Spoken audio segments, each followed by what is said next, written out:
Halo, sadar nggak sih? Setiap kali kita online, kita itu sebenarnya lagi ngebangun diri kita di masa depan loh.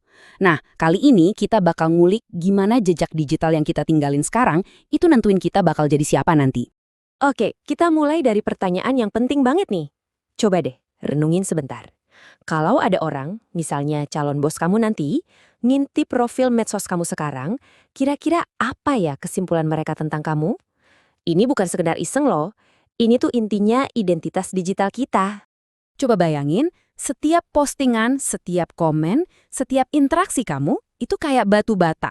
Kamu tuh nggak cuma lagi seru-seruan, tapi kamu lagi nyusun fondasi buat identitas profesional kamu di masa depan. Nggak peduli kamu mau jadi CEO, seniman, atau mungkin petani modern yang inovatif, semuanya dimulai dari sini. Nah, terus mulainya dari mana? Semuanya itu berawal dari satu hal yang paling dasar. Nemuin suara kamu sendiri dan belajar buat ngungkapinnya dengan pede. Ini langkah pertama buat ngebangun identitas digital yang nggak cuma keren, tapi juga beneran kamu banget. Mungkin kelihatannya sepele ya kan? Tapi ungkapan-ungkapan ini tuh powerful banget. Begitu kamu bisa pakai frasa kayak menurut aku sih atau wah setuju banget. Kamu tuh langsung berubah. Nggak lagi cuma jadi penonton yang diam-diam aja di dunia maya, tapi jadi pemain aktif. Ini cara paling simpel buat mulai nunjukin siapa kamu. Oke, kalau tadi kita belajar ngomong, sekarang kita belajar dengerin. Atau, ya kalau di dunia digital, artinya membaca secara kritis. Kita bakal bergeser nih, dari yang tadinya cuma nerima info, jadi bisa menganalisis info itu. Coba kita lihat contohnya dari sosok inspiratif kita, Maudy Ayunda. Di kutipan ini, dia kan nggak cuma sekedar cerita pengalamannya ya, ada sesuatu yang lebih dalam di balik kata-katanya. Nah, ini dia pertanyaan kuncinya. Setiap kali kamu lihat sebuah konten, coba deh tanya ke diri sendiri, ini tujuannya apa sih? Apakah dia murni ngasih info, atau lagi coba ngebujuk kamu, atau jangan-jangan lagi ngebangun citra tertentu?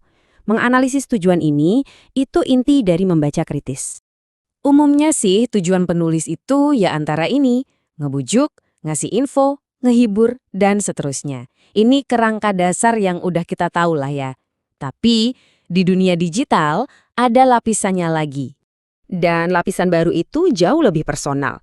Kreator zaman sekarang itu nggak cuma nyebar informasi, mereka itu berbagi cerita yang jujur, ngebangun narasi tentang diri mereka, dan nyari koneksi dengan orang lain. Poin pentingnya, ini bukan lagi cuma soal konten, tapi soal identitas. Nah, disinilah kita masuk ke skill yang keren banget, yaitu membuat inferensi. Ini tuh seni buat nangkap pesan yang nggak diomongin langsung. Inilah cara kita membaca yang tersirat buat nemuin makna yang sebenarnya. Prosesnya sebenarnya gampang banget dan bisa langsung kamu coba. Pertama, pahami dulu teksnya. Kedua, cari bukti-bukti yang ada di situ. Ketiga, sambungin sama apa yang udah kamu tahu. Dan terakhir, baru deh tarik kesimpulan. 4 langkah simpel ini bisa ngubah cara kamu membaca dunia online loh. Oke, kita udah bisa menganalisis, sekarang waktunya kita yang bikin. Kita pindah peran nih, dari yang tadinya cuma mengkonsumsi, sekarang jadi yang menciptakan.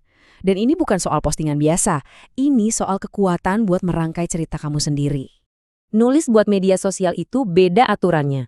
Kalau tulisan di sekolah kan biasanya formal, ada strukturnya, ya kan? Nah kalau di media sosial tujuannya itu buat nyambung sama orang lain. Jadi gayanya lebih santai, interaktif, dan yang paling penting lebih personal. Jadi gimana caranya bikin koneksi itu? Ada satu strategi jitu, lempar pertanyaan. Kedengarannya simpel, tapi satu pertanyaan aja bisa ngubah postingan kamu dari yang tadinya monolog jadi dialog. Ini bikin audiens kamu ngerasa dilibatin dan jadi bagian dari komunitas kamu. Nah, salah satu jenis pertanyaan yang paling ampuh itu namanya pertanyaan subjek. Pertanyaan ini tuh langsung nanya, siapa atau apa yang ngelakuin sesuatu. Jadinya gampang banget dijawab dan langsung mancing obrolan. Coba deh kita lihat contoh dari seniman Paula Merrill ini. Lihat deh, gimana pinternya dia nyelipin pertanyaan di captionnya. Dia nggak cuma pamer karya, tapi dia ngajak followernya buat ikutan cerita. Dia ngubah penonton jadi peserta. Keren kan? Dan lihat deh, gampang banget ternyata. Kamu bisa ambil kalimat apa aja terus ubah jadi pertanyaan subjek yang engaging. Dari yang tadinya beberapa orang suka, jadi siapa yang suka? Perubahan kecil ini bisa buka pintu ke banyak banget interaksi. Kita udah bahas 3 skill penting nih. Sekarang, ayo kita satuin semuanya biar kita bisa lihat gambaran besarnya. Coba deh, ingat-ingat ini baik-baik. Skill yang barusan kita omongin, berani ngomong, bisa menganalisis, bisa bikin cerita, itu bukan sekedar trik medsos. Ini adalah alat-alat yang kamu pakai secara aktif, hari demi hari, buat ngebentuk siapa kamu nanti di masa depan. Jadi, inilah toolkit digital kamu. Mulai dari nemuin suara buat berpendapat, kemampuan buat membaca yang tersirat biar paham dunia, sampai keahlian merangkai cerita buat bangun komunitas. Kalau kamu kuasai 3 ini, kamu yang pegang kendali cerita digital kamu. Oke, kita tutup dengan ini. Setiap hari, setiap klik, setiap postingan kamu, itu semua ibarat tinta yang lagi nulis bab baru di cerita digital kamu. Jadi, pertanyaannya sekarang bukan lagi apakah kamu lagi nulis cerita, tapi kamu mau jadi tokoh utama yang kayak gimana di cerita itu? Jawabannya ada di tangan kamu.